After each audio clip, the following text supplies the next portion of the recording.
Hello, everyone, and welcome to Sunday. I got more sleep last night than I have had any other day this year. Definitely. Super definitely. I had 10 and a half hours of sleep. It wasn't all together. There was a period there where I was awake for a little bit, but otherwise 10 and a half hours of sleep. More than I've gotten any other night this whole year. And that is weird. It's super weird because normally Kepler just wakes me up. He's been waking me up usually around 7 a.m. and he didn't. Mao had to get up to do some errands, and I think maybe because you were up and you could give him his morning food. Maybe, I don't know. Anyway, I got to sleep, which was really, really fantastic. But part of it was that today he wasn't super hungry. I've noticed this is like this reoccurring thing where Cap has been honestly normal for, I don't know, 95% of the time. And then this other 5%, I would say one day every 2 to 3 weeks, he is just like, oh, food? Nah. And normally he's pretty energetic about food and he wants food. But one day every 3 weeks or so, he'll be like, oh, no. And he just will not eat his dry food at all. Eventually he gets hungry and he wants wet food. So the way it normally works is we give him wet food in the morning and then he gets dry, the rest of the day, and he might get a little wet at night. But on days like today, he just gets wet. If he comes up to me and he asks for food, then I'll give him wet, because otherwise there's dry around and he will not eat it. Why is it like this? I have no idea. I'm not sure. Obviously he has, stomach issues, and that's part of his problems. And my suspicion is that on days like today, his stomach is bothering him a little bit.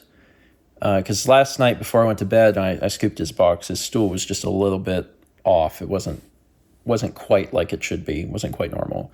And I think he's basically got a stomach ache. So today he is just either doesn't want to eat, or if he does get hungry enough to eat, he will only eat the wet food.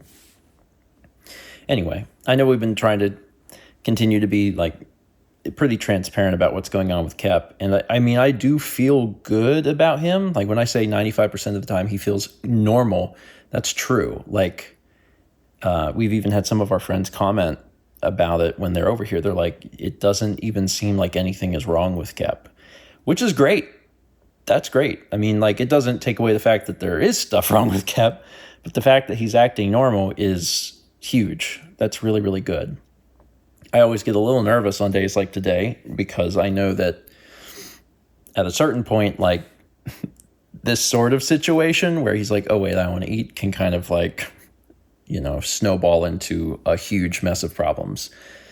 But it hasn't yet. And my suspicion is that, in another day or two, he'll go back to eating dry food and be like, oh, okay. Because that's kind of how it's been for a little bit. This evening, we watched a show. And this show is, it's funny that it's taken this long, because how long have we been together? I want to say 110 years. Yeah. Is that? Yeah, I might be off a year or two. Just a few. It often feels like we've been together since we used to ride dinosaurs together. There's a show that Mao has wanted me to watch. It was a show that she really, really liked. And I've never seen it. And it's called The Pretender. It's a show from the mid-90s. And we've just never gotten around to it, in fairness. And because it's now streaming on, what did we watch it on? Prime. Is this Amazon? Mm-hmm. I want to go back. There we go. Here's the little thing for it. Now it says there's 4 seasons. And I don't know how many episodes in each season, but, there's a fair bit. But Mao has always wanted me to see this show. And, to an extent, Also, why am I holding this? I've got the, there we go. And to an extent, you've wanted to rewatch it too, because it's been I watched a while. when the DVDs came out. I watched each full set of the DVDs when they came out, and then it would be like 6 months before the next one or something. I forgot how long apart they were printed. And then I watched the next one when that set came out. And then I watched through it all in college, and that's the only time I've seen it all the way through. And before any of the DVDs, I just caught episodes here and there randomly. And I had never seen all of them until the DVDs came out. So if you last watched it in college, you have not seen the show in like 20 years. Yeah. 15 years. 20 years? I don't know. We haven't A been year or two. I had to pause because I was like, wait, how long have I been out of college? I've been out of college for 15 years. Yeah. 14 years. Just a year or two. Something, I don't know. Anyway. So I'm curious how it's aged. Yeah. Because it is, season 1's 96.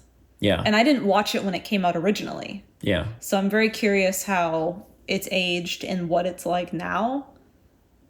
Just like the filming techniques and like what happens. The premise of the show, based on someone who has seen exactly one episode, I've watched the pilot, is that there are people who exist in the world that are geniuses, can basically learn something immediately and can take the roles of other people because they are just so smart. So it's the story of, if you've ever seen Catch Me If You Can, like that's Frank Abagnale, and like this is kind of based off that idea but taken to a slightly more not sci-fi but ridiculous level, different level. Yeah. The first episode was good. It's weird. I think the weirdest thing about this is there's a lot of lore they throw at you in episode 1. I had forgotten how much. I was going to say the weirdest thing about it has nothing to do with the show. The weirdest thing about it is having something that I know was important to you, and we've been together this long, and I have not gotten around to seeing it. Be like me not playing Earthbound. Maybe. No, the show was like my favorite thing ever. Really? Yeah.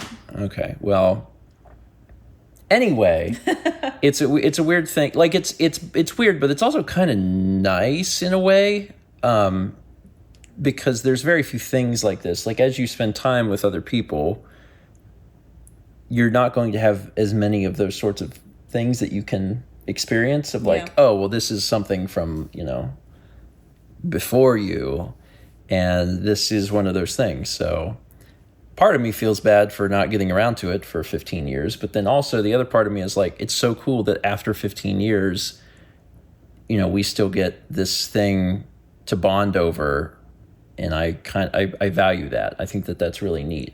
So I'm looking forward to watching the rest. Probably do some sort of review on the seasons or the show or something. Just do it on the show. It changes so wildly. Really? Yeah. Okay. But I see why you like it based on the first episode alone. It's a show that is ostensibly about someone who is going out of their way to be nice to people. Yeah. It's kind of a show about kindness. And you are someone who is very kind and values kindness in both like conscious and subconscious ways. Not to like psychoanalyze you, but like just watching the first few minutes of it, I'm like, oh, I understand. This is someone who is being, extremely kind. And that was my take on it. It's also interesting. It feels like the sort of show where, and I've only seen one episode, but it feels like the sort of show where like, our hero is always like has no issues like foiling. There's some fun stuff. The antagonist. Yeah. It's not that he's always one step ahead. He's always like 4 steps ahead and is like, LOL. There's some good stuff with that. Yeah. I like things like that. There's a lot of media where, it puts the protagonist into like, oh, is he going to get out of this one? But it's also completely fine to never have those situations in a show, to just have a hero who is like cheeky about it. Yeah, who is so ahead of the game. It's like having like the Doctor on Doctor Who, when he's just like 5 steps ahead of everything else, and you. Yeah, those sorts of things are fun. Or like on there's certain action shows or movies or whatever where the hero is like unstoppable. He's like a crazy gunman type thing where like it doesn't make sense, but he's just having fun with it. Those sorts of those are fun. I like those. So anyway, finally starting this, and I look forward to seeing where this goes. Now I'm gonna have to give it some thought and see if there's another thing that's like important to me that you haven't seen. I mean, you shared Dragon Ball with me. Yeah. Yeah, I don't know that Dragon Ball is my pretender. Honestly, Dragon Ball was... This and Invisible Man were some of my favorite shows ever, and I don't think Invisible Man, 2001, I think was the years for that, is anywhere.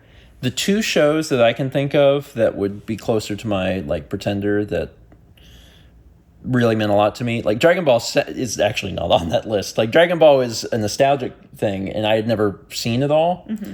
King of the Hill, which we did watch, and Aqua Teen Hunger Force, which I have shown you some of, and it didn't click. And I think that's because the humor in that show is not like, you had to have been watching it then to establish the nostalgia for it.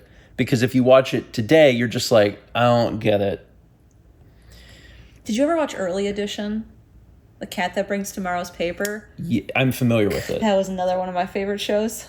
Yeah, which is not that far off from this. Premise, yeah. This is the same. You know that those are the same shows, right? They're not.